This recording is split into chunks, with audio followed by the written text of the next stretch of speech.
Been to the zoo.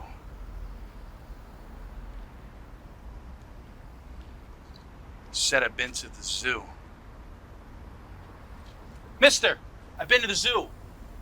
What? I'm sorry. Are you talking to me? I went to the zoo, and I've been walking north until I came here. Have I been walking north? Let me see. Is that Fifth Avenue over there? Why, yes, it is. What's that cross street over there on the right? That? Oh, that's 74th Street. The zoo's on 65th Street, so I've been walking north. Yeah. Good old north. Yeah.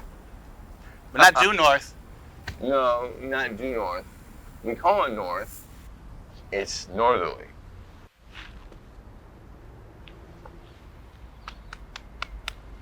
Well, boy, you ain't gonna get lung cancer, are you? No, sir, not from this. No, sir. What you probably get is cancer of the mouth.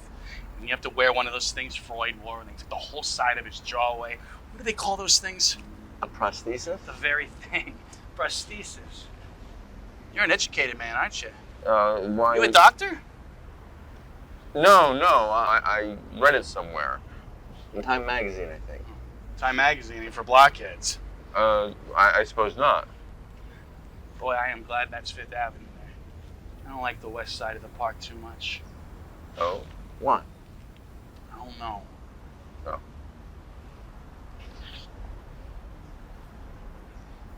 Mind if we talk? Well, why no? No. Yes, you do. You do. No, not at all. I really. Yes, you do. No, I don't mind, really. It's a lovely day. Why, yeah. Yes, it is. Lovely. Been to the zoo. I think you said that. Didn't you?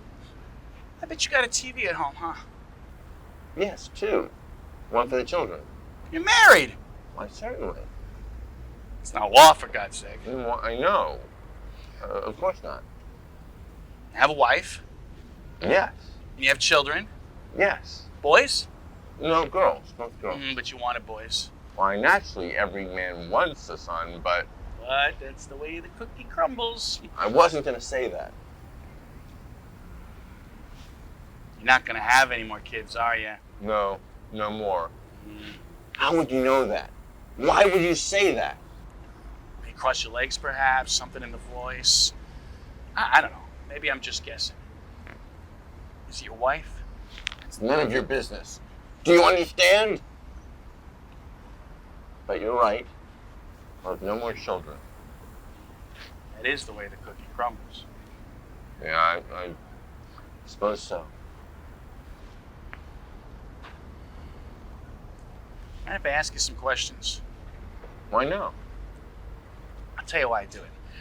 I don't talk to too many people unless it's to say, give me a beer, or where's the John, what time does the feature go on, or keep your hands to yourself, buddy. You know, things like that. I must say I don't. But every once in a while, I like to talk to somebody. Really talk to somebody. Like, get to know them, get to know all about them. Am I the guinea pig for today? On a sun-drenched Sunday afternoon like this, who better than a married man with 2 daughters and a dog? 2 dogs. No dogs. That's a shame. Because you look like an animal man. Cats? Cats. Oh, that can't be your idea, though. No, sir. Your wife and daughters. Anything else you want to tell me? There are 2 parakeets. One for each daughter. Birds? The girls keep them in cages in the bedroom. They have disease? The birds? I don't believe so. That's too bad. Because if they did, you could let them loose in the house and the cats could eat them and die, maybe.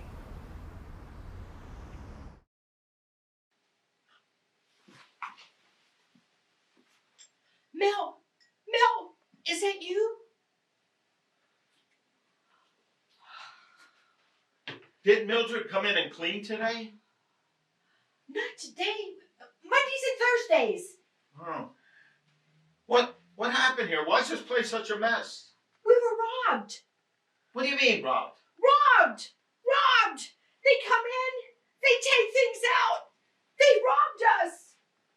I don't understand. You mean somebody just walked in and robbed us? What do you think? They called up and made an appointment. They robbed us. All right. Calm down. Take it easy, Enda. I was asking a simple question. What happened and what did they get? I don't really know. I went out shopping. I was gone only 5 minutes. I came back and I found it like this. You couldn't have been gone 5 minutes. Look at this place. I was gone only 5 minutes. 5 minutes, huh? Well, we better call the FBI because every crook in New York must have been in here. Then that's who was here because I was gone only 5 minutes. All right, when you came back in the building, did you notice anyone suspicious? Everybody in this building is suspicious looking. Well, I mean, did you see anybody carrying packages, bundles? I didn't notice. What do you mean you didn't notice? I didn't notice. You think I'm looking for people walking out of my building with my television set? They took the television? A brand new high-definition television? Well, what do you think? They're looking for 1948 Philcos? It was here, and they took it out. Oh, I can't catch my breath. All right. Sit here. I'll go get a drink. I don't want a drink. A little scotch. It'll help you feel better. I don't want a scotch because there is no scotch. They took the scotch. All the scotch? All the scotch. The Chivas Regal, too? You think they're going to take the cheap scotch and not the Chivas Regal? They cleaned us out. Son of a bitches.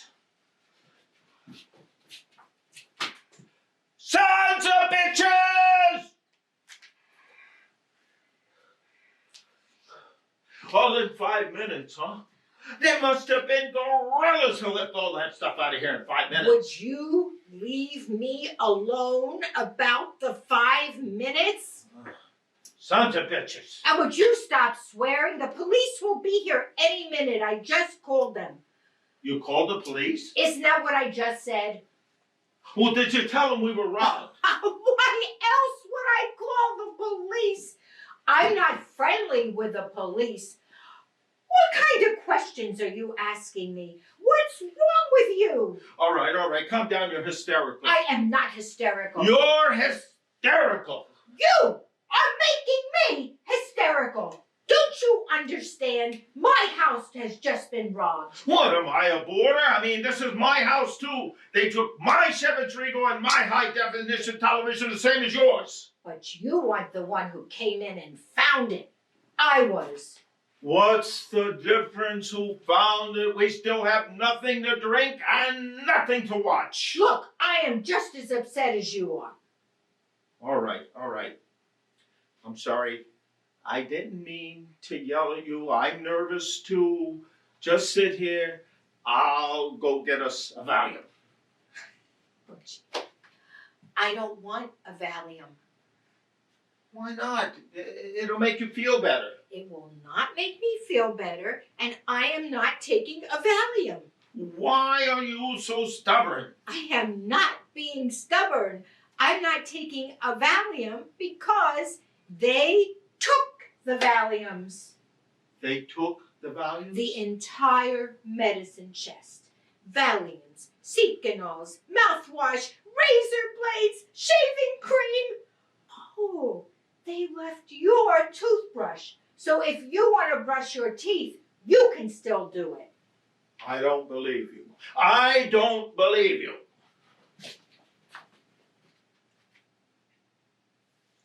Dirty bastards! I hope they all die. I hope that whatever car they stole to get away in hits a tree, turns over, burns up, and they all die. You know, you read about these things every day, but when it happens to you, you don't believe it. A television, I can understand. Liquor, I can understand. But hairspray, shaving cream, how much can they get for a roll of dental floss? They must have been desperate. They took everything they could carry. They even found my kitchen money. What kitchen money?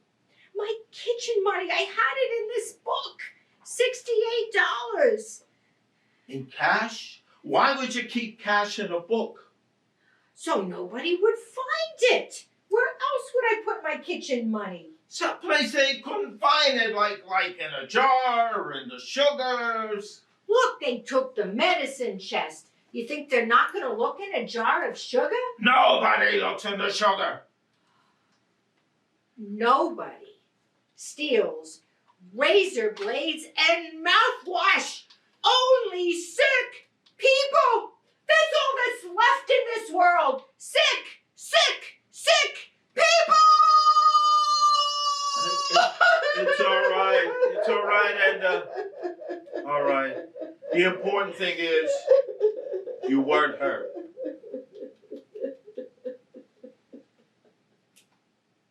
Okay.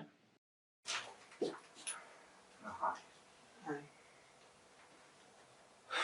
You had some messages. I don't know if you can read my writing. Let me just read this to you. Jill James, CBS called, said you start shooting again Monday. They'll send pages over tonight. Also, Helen Franklin called, said you have a reading for the new Tom Stoppard play, 10 a.m. Monday.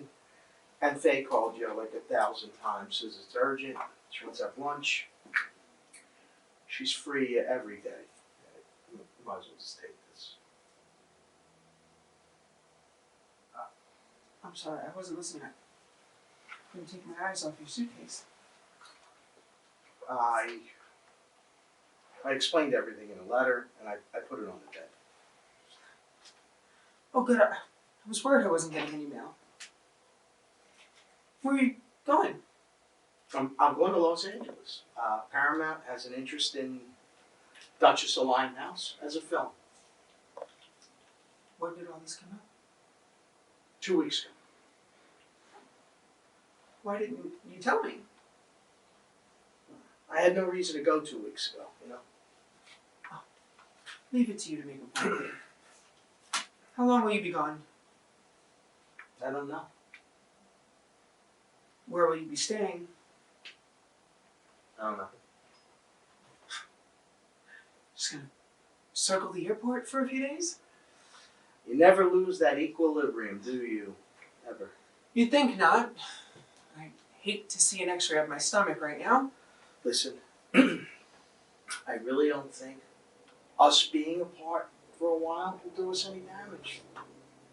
Probably no worse than being together these past few days. And if you really need to get in touch with me, Leo will know where I am.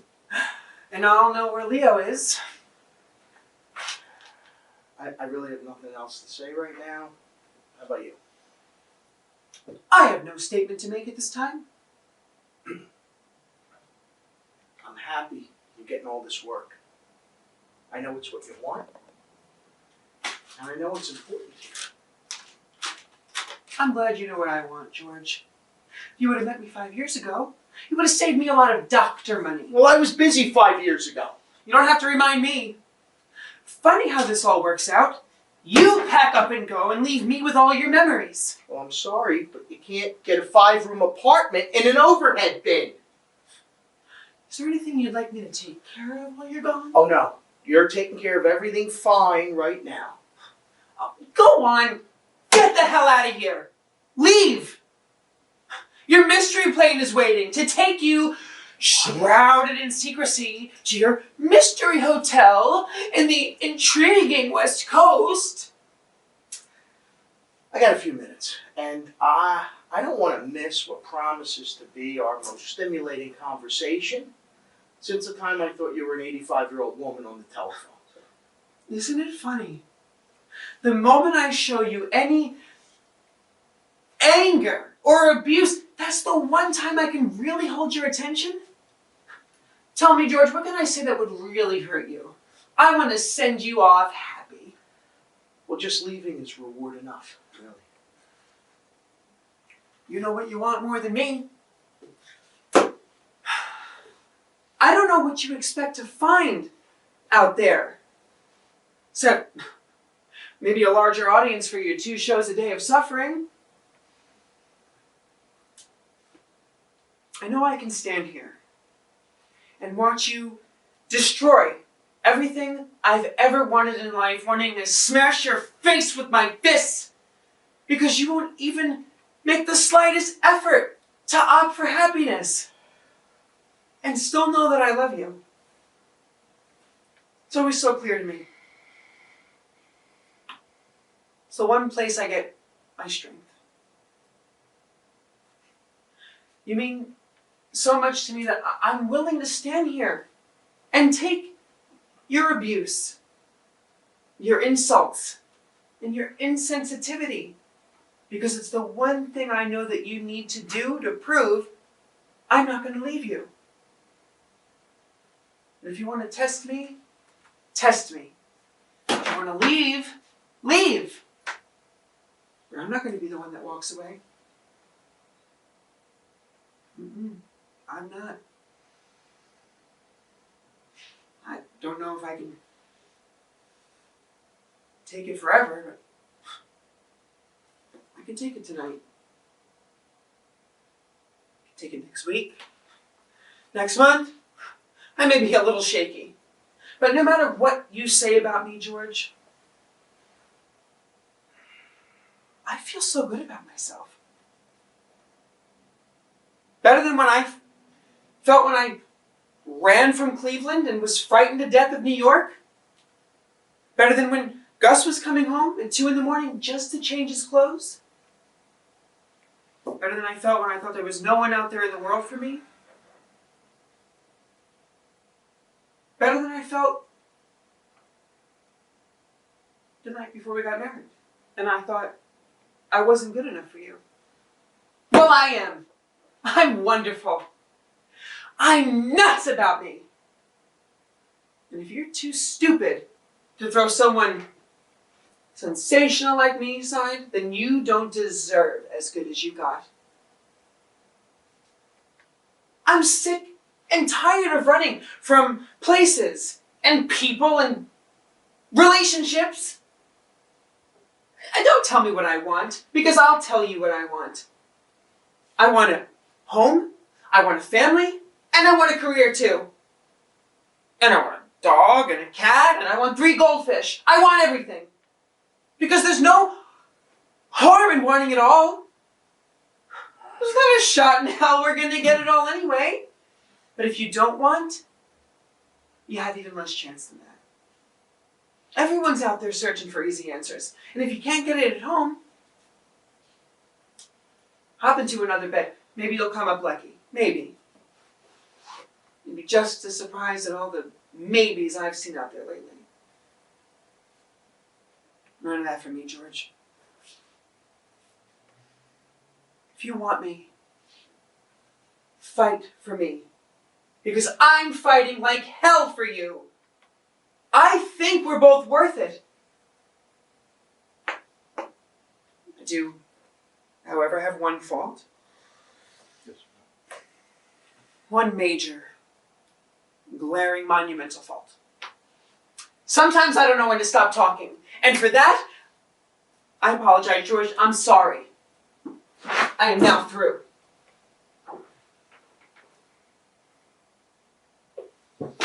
Well, I'll tell you one thing. I'm glad you're on my side.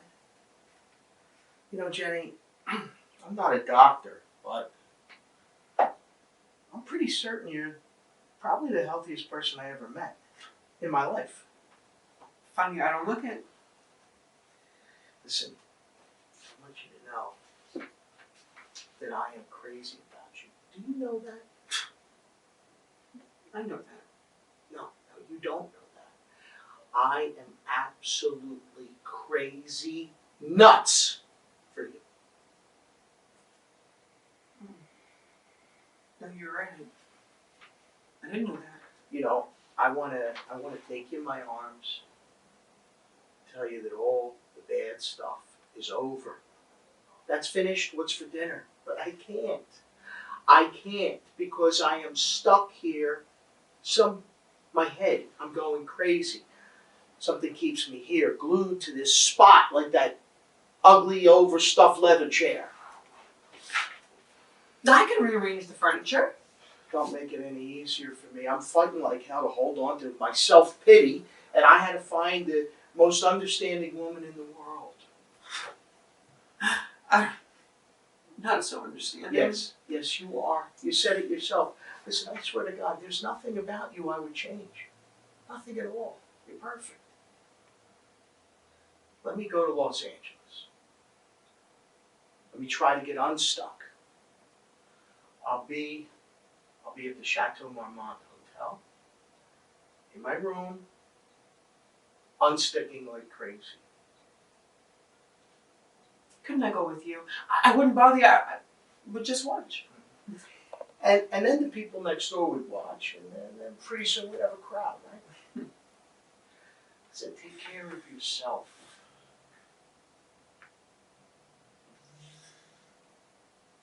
If you don't call me, can I call you?